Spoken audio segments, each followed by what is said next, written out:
sense. Be real. Virtus Pro just incredibly underwhelming on a map that they're meant to be incredibly strong on. That I guess this is the purest example of the inconsistencies that come along with this team.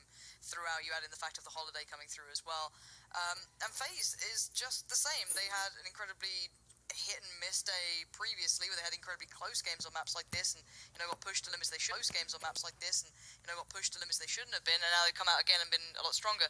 I do want to highlight though, at least one really big benefit for me was that Alu actually had a bit of an impact in this. He was far more active in the way he was showing presence on that B site, far more supportive of Keo, at least in the previous way that they played. They were feeling very separate, they didn't quite have that cohesion together, but at least on that CT side he was there a lot more, and he was being far more active in this, and then just rushing at people with Glocks, because that makes sense.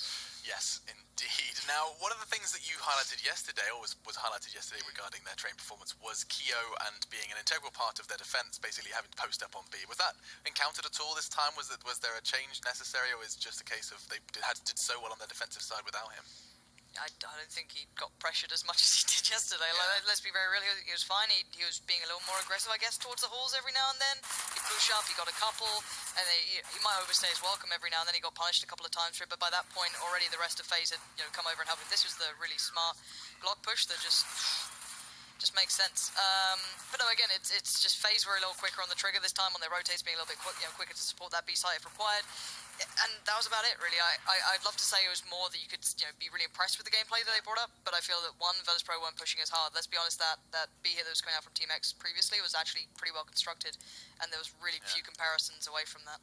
So it's the style that really messes with VP. I mean, it was a question I was frustrated I didn't ask actually in the pre-match. I remember I said it to you afterwards, like, oh, actually, one of the things we always talk about Virtus Pro is if you have structure, they will read into you and they'll do very well against you. Whereas teams like FaZe, we always criticize them for not having structure, and they just walk over them. Does it make sense to you from a player's perspective, Yenko, that this still happens, that this still, you see teams without structure beating teams that have such rigid structure? It does, in a sense that you disrupt the team that has structure by some aggressive plays, but it's not really what happened in this particular game, right? Even though generally that's the case, I don't think that was the case on this map. I just felt that VP didn't do good enough of a job on their T side, pushing through to the bomb sites, right? You could see most of the times it were just ended in elimination, not in defuses, so they couldn't even get the bomb down. Sometimes it is just that simple. It is just they weren't good enough, and that seems like it's going to be the bottom line for our first map in the series. We do have another one though, Mirage, to look forward to after the break. When we do take one, another reminder about the Score Esports application. You can go ahead and understand exactly what was going wrong for them. Have a look at the stats and see who was the main underperformer for the Polish side as they're going to try and bounce back onto Mirage. After 5 minutes, we'll be right back with your second map.